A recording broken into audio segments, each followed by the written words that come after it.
Two LEDs. One tells you if you are connected to the cloud, the other tells you if your room is overheating. Both controlled by one AI generated sketch. No phone app, no paid tier. I gave an AI a single prompt. It came back with working firmware, an Arduino Cloud dashboard, a temperature alert LED, and a Wi-Fi status LED. Here is everything we need. It costs under $6. ESP32 board, DHT11 sensor, one green LED and one red LED, two resistors and few connecting wires. Now let us check the prompt. The prompt is very simple. Write Arduino code for ESP32 connected to a DHT11 sensor on GPIO 4. Connect it to Arduino IoT Cloud and sync two CloudFloat variables temperature and humidity. Use Arduino IoT Cloud and Arduino connection handler libraries. Add two LEDs. 1. A red alert LED on GPIO 2 via 220 ohm resistor turns on when temperature exceeds 35 degrees Celsius, off when it drops below. 2. A green status LED on GPIO 5 via 220 ohm resistor with 3 states. Slow blink 1 second when connecting to Wi-Fi or cloud. 2. Solid on when connected and idle. Fast blink 100 millisecond when actively syncing the data to the cloud. Implement the status LEDs using millis, no delay in the loop. Add clear comments throughout. So here millis is important because if we didn't specify it is millis, by default the AI will use delay method which will actually stop our code execution. Please make sure that we are asking the AI to write using Arduino IoT Cloud and Arduino connection handler libraries. So this is very important. Here I am using the Cloud AI. You can use your preferred AI. So now when I press enter,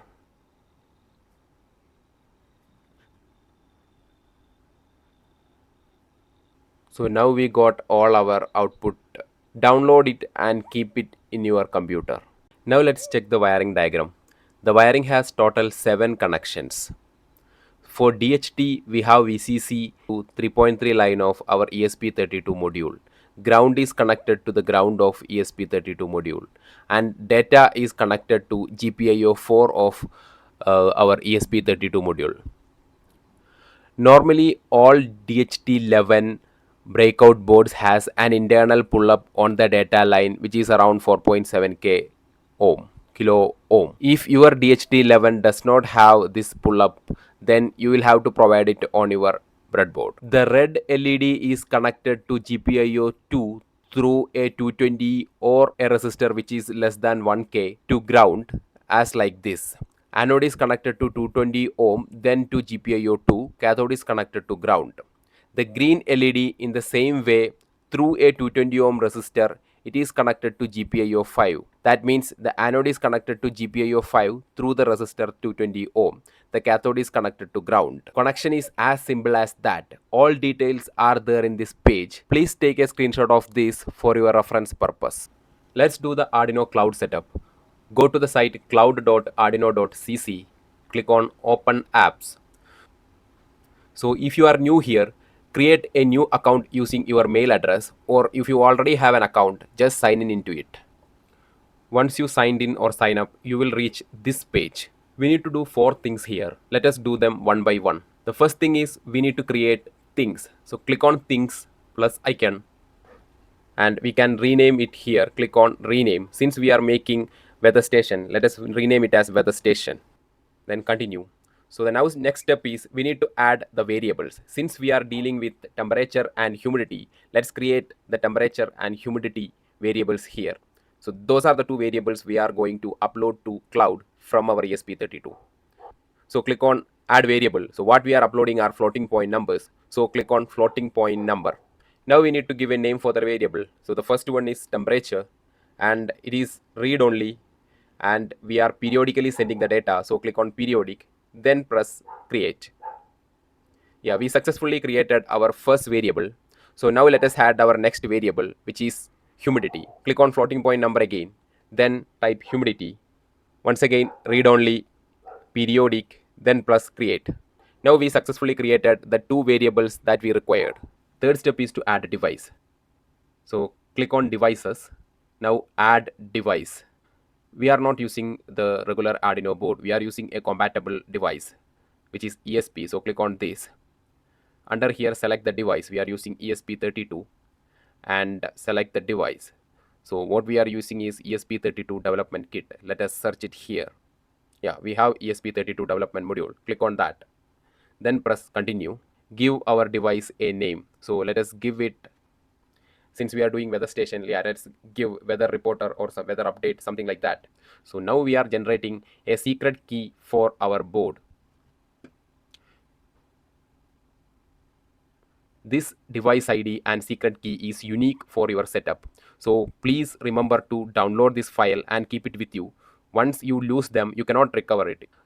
You have to delete the device and add it again. So what I request you is to download this file. So once you download it, you click on I have saved the device ID, then press continue. Yeah, now you have successfully created a thing and you added a device. Once the device is created, we need to associate the device that we connected to the very first thing, I mean the things that we created. For that, click on this button, associate a thing, then select the weather station, I mean the thing that we created, which has the variables humidity and temperature.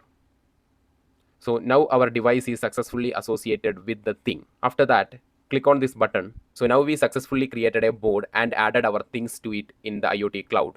So what we need now is to actually see the values that we are uploading. For that, we need to set up a dashboard. Click on dashboards, then create dashboard.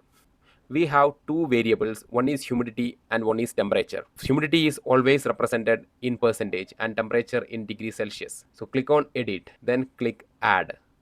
So from here, let us select gauge, and gauge let's use for temperature, and let's name it as temperature. Link a variable, click on link variable and select temperature, then link variable. Minimum range will be 0 degree, yeah, let it be 0 degree, and maximum we can give it as 50 degree. That is a practically possible maximum temperature. Then click done. Now once again click on add, then let's go to percentage.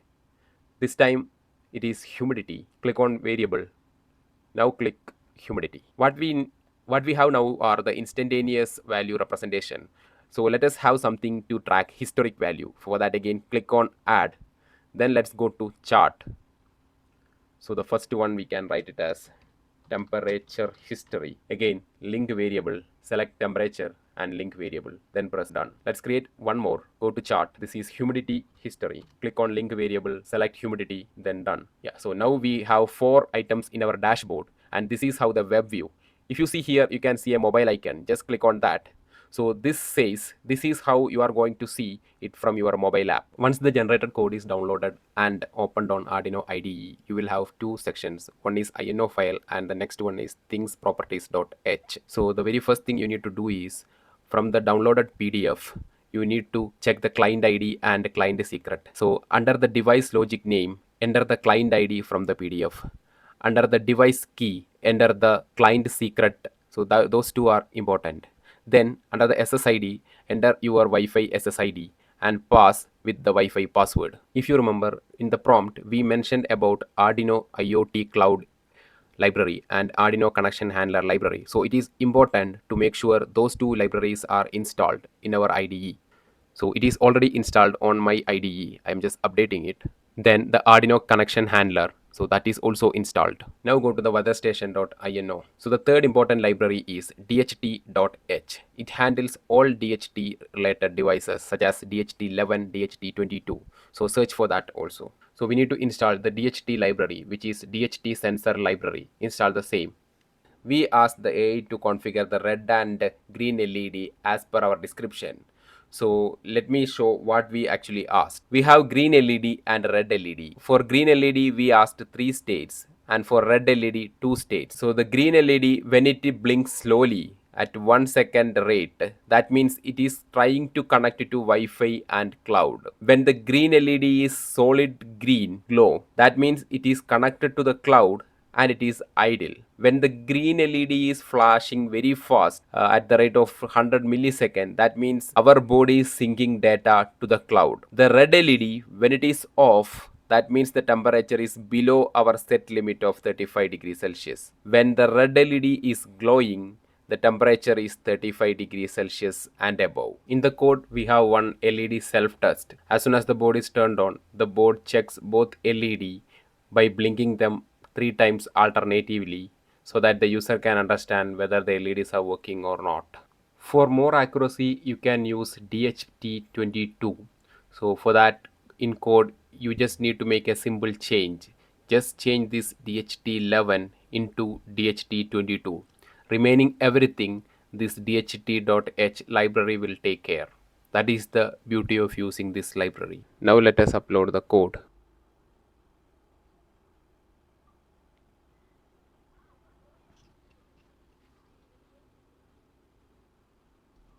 Now the code is uploaded. Let us restart the board. See, it is trying to connect it to the Wi-Fi. Yeah, finally it succeeded connecting the Wi-Fi. It started pushing data to the cloud.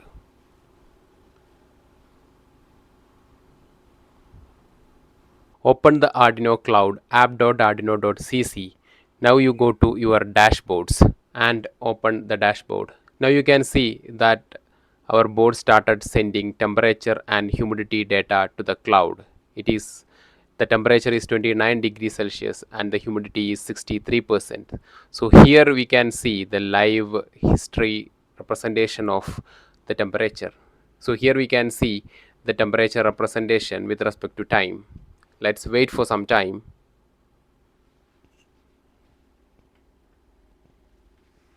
We set the temperature LED, the red LED, to glow when the temperature is more than 35 degrees Celsius.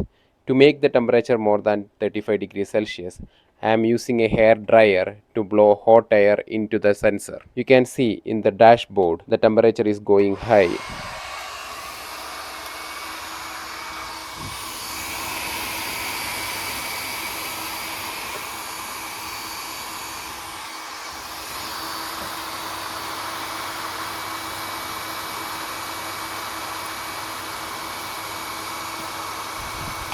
As soon as the temperature crosses 35 degrees, the red LED started glowing.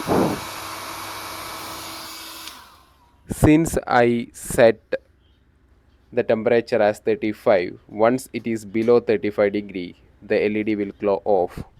So the temperature is suddenly jumped from 30 degrees Celsius to 60 degrees Celsius and the humidity is dropped to nearly 4% because I used the hair dryer. Let's wait for some time and see the temperature again drops back to its normal value.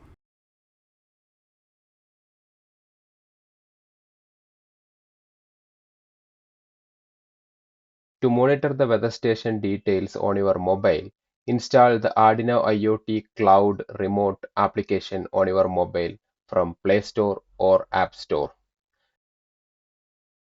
Then go to the app and sign in with the same details which you used on the website. Once you are logged in, you can see the dashboard that we created. Once you logged in, you can see the dashboard that we created. Go inside the dashboard. You will see exactly the same data that we are seeing on the website. Congratulations. Now your weather station can be accessed from your mobile remotely. Full code and exact prompt are in description. Please follow for part 2 of this video. Please like and subscribe for more such content. Until then, bye.